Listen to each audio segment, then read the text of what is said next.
নমস্কার বন্ধুরা, কেমন আছে সবাই? আশা করি সবাই খুব ভালো আছে। চলে আসলাম তোমাদের সাথে নতুন একটা রেসিপি নিয়ে।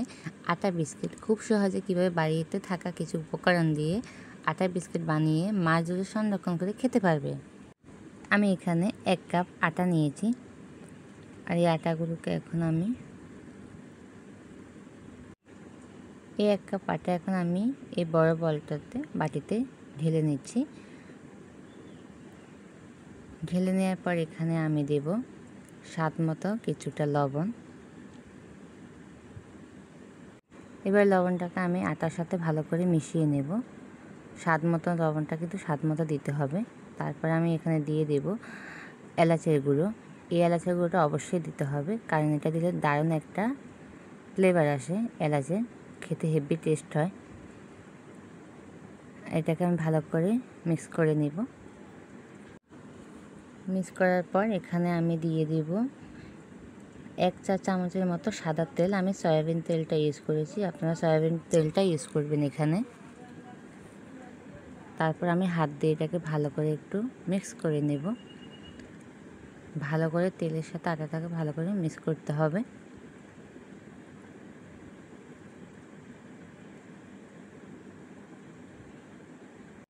এই সাথে তেলটা দেওয়ার কারণে বিস্কুটগুলো কিন্তু অনেকগুলো মুচমুচে হবে। এই তেলটা দিলে বিস্কুটগুলো অনেক মুচমুচে হয়। আর এখানে আমি ভালো করে মিক্স করে নিয়েছি। এখন আমি এই বাটিতে আমি এই ছোটো বাটিটাতে এখানে নিয়েছি আমি 4 টেবিল চামচ চিনি। 1 কাপ আটার সাথে 4 টেবিল চামচ চিনি নিব। আর এই চিনিগুলোকে সাথে এখন আমি এখানে দিয়ে দেব। তারপর আমি চিনির সাথে এখানে দিব 5 টেবিল চামচ জল। এই জলগুলোকে একটুখানি চামচ দিয়ে এখন আমি একটু নেড়ে দেব। আর খেয়াল রাখতে হবে চিনিগুলো যেন পুরোটা গলে না যায়, একটু দানাদার থাকে, যেন হালকা একটু গলে যেন যায়, ওরকমভাবে রাখতে হবে। তারপর দেখো আমি এখানে কয়েক মিনিট একটুখানি হালকা নেড়ে দূর থেকে তারপর এখানে চলে আসলাম ডোয়ের কাছে। এখন আমি ওই চিনি যে জলটা তৈরি করেছিলাম, আলাদা কোনো জল দেব না, ওই চিনির জলটা দিয়ে ডোটা তৈরি করে নেব। এটাতে আলাদা করে আর জল লাগবে না, এটা দিয়ে হয়ে যাবে পুরোটা। আর চিনিগুলোকে একটুখানি দানাদার রাখলে কি হবে, বিস্কুটের উপরে চিনিগুলো দেখাবে আর দেখতে খুবই সুন্দর লাগে, দানাদার, খেতেও হেভি টেস্ট। এখানে আমি ভালো করে একটা ডো তৈরি করে নেব।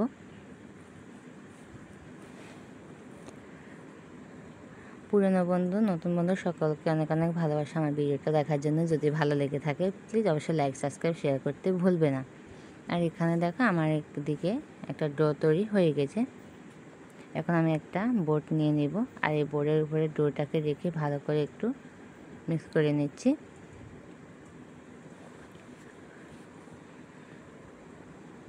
হালকা একটু আটা দেব, আটা দিয়ে একটু এপিট ওপিট করে আমি হালকা একটু এটাকে বেলে নেব। খেয়াল রাখতে হবে যেন রুটিটা বেশি পাতলাও না হয়, বেশি ভারী না, মিডিয়াম রাখতে হবে। একটা বিস্কুটের ডো যেরকম হয়, তোমরা দেখতেই পাচ্ছ আমি কীরকম করে রেখেছি। দেখো এরকম একটা করে রুটি বানাতে হবে, এরকম। তারপর আমি একটা ছুরির সাহায্যে এটাকে কেটে নেব দুপাশে। দেখো কেটে নিচ্ছি। এই বিস্কুটগুলো কিন্তু তোমরা বাসায় এইভাবে বানিয়ে রেখে দিতে পারো, অনেক দিন জুড়ে খাওয়া যায়, নষ্ট হয় না, খেতেও কিন্তু খুবই সুস্বাদু বিস্কুটগুলো। আর দেখো আমার বিস্কুট দুটো কেটে দেওয়া হয়েছে। আমি এবার দুপাশে থাকা ওই অংশগুলো রেখে দিব, ওগুলোকে পরে আবার বেলে আরেকটা বিস্কুট সাইজ তৈরি করে নেব। এই তিনটেকে আমি এখন সুন্দর করে কেটে নেব। তোমরা চাইলে তোমাদের খুশি মতো যে কোনো সাইজে, যে কোনো ডিজাইনে কেটে নিতে পারো। আমি এটাকে আমার মতো করে কেটে নিচ্ছি। দেখো, আর প্লিজ অবশ্যই বলবে সবাই কেমন হয়েছে।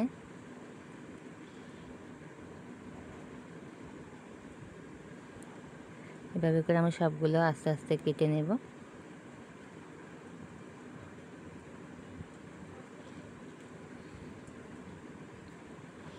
একে আমার সবগুলো কেটে নেওয়া হয়ে গেছে, এখন একটা বাকি আছে। আবারও বলছি, যদি ভালো লেগে থাকে প্লিজ আমার ভিডিওটা লাইক সাবস্ক্রাইব শেয়ার করতে ভুলবে না তোমরা। নতুন বন্ধু পুরনো বন্ধু সবাইকে অনেক অনেক ভালোবাসা। আর এদিকে দেখো আমার বিস্কুটগুলো কেটে নেওয়া হয়েছে। এখন আমি একটা ছোট হালকা চিকন কাঠির সাহায্যে বা অথবা তোমরা ছুরি দিয়ে চাইলেও করতে পারো, একটু ডুবো ডুবো করে মানে দাগ দিয়ে। এই দাগগুলো কি হবে তোমার বলো, একটু বেশি করে মানে দিলে বিস্কুটটা যখন ভাজা হবে না তখন ওই ডিজাইনটা দেখা যাবে। হালকা যদি উপরে দাও না তাহলে ওই ডিজাইনটা দেখা যায় না। এটা একটু ভারী করে দেখো দিয়ে নিয়েছি। এখন আমি সবগুলো বিস্কুট হয়ে গেছে, এখন এগুলোকে ভাজার পালা। এখানে চলে এসেছি চুলায় একটা কড়াইতে। এখন এই বিস্কুটগুলো ভাজার জন্য অত বেশি তেল ইউজ করার দরকার হয় না, হালকা একটু তেল ইউজ করলেই হয়। দেখতে পাচ্ছ কতটুকু তেল দেওয়া হয়েছে।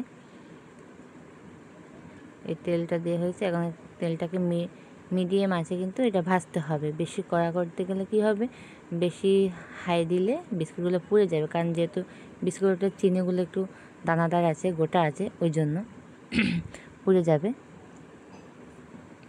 আর এদিকে দেখো তেলটা গরম হয়ে গেছে, আস্তে আস্তে আমি বিস্কুটগুলো দিয়ে দিচ্ছি একটা চামচের সাহায্যে। এগুলোকে খুবই সাবধানের সাথে নাড়তে হবে। গ্যাসের এটা আমি কিন্তু লো দিয়েছি, লোতে করে এগুলোকে ভাজতে হবে।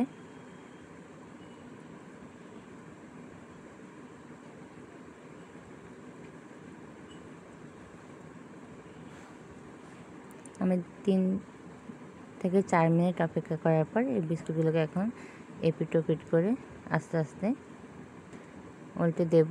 দেখো দেখতেই পাচ্ছ কীরকম হয়েছে। এটা কিন্তু বেশি গ্যাসটাকে বেশি হাইতে রেখে কিন্তু করা যাবে না, তাহলে পুড়ে যাবে। আর এদিকে দেখো আমার বিস্কুটগুলো হয়ে এসেছে। এখন আমি এগুলোকে নামিয়ে নেব। তোমরা দেখতে পাচ্ছ কত সুন্দর একটা কালার এসেছে।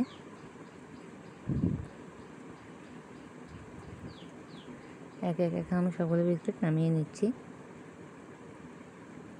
যদি আমার আটার বিস্কুট রেসিপিটা তোমাদের ভালো লেগে থাকে তাহলে অবশ্যই সবাই কমেন্টে জানাবে। আর এদিকে দেখো আমার সবগুলো বিস্কুট হয়ে গেছে, নামিয়ে নিয়েছি। এখন আমি দেখো কত সুন্দর দেখতেই পাচ্ছ। নতুন বন্ধু পুরনো বন্ধু সবাইকে অনেক অনেক ভালোবাসা। ধৈর্য সহকারে আমার রেসিপিটা এতক্ষণ পর্যন্ত দেখার জন্য সবাই ভালো থাকবে, সুস্থ থাকবে। দেখা হবে আবার নতুন কোনো ভিডিও নিয়ে। ততক্ষণ ভালো থাকবে, সুস্থ থাকা। রেখে দেওয়ার আগে একটুখানি দেখিয়ে দিচ্ছি, দেখো বিস্কুটগুলো দেখতে কেমন হয়েছে, খুবই সুন্দর। সবাই ভালো থেকো, টাটা। আজকের মতো এখানে রাখলাম, বাই।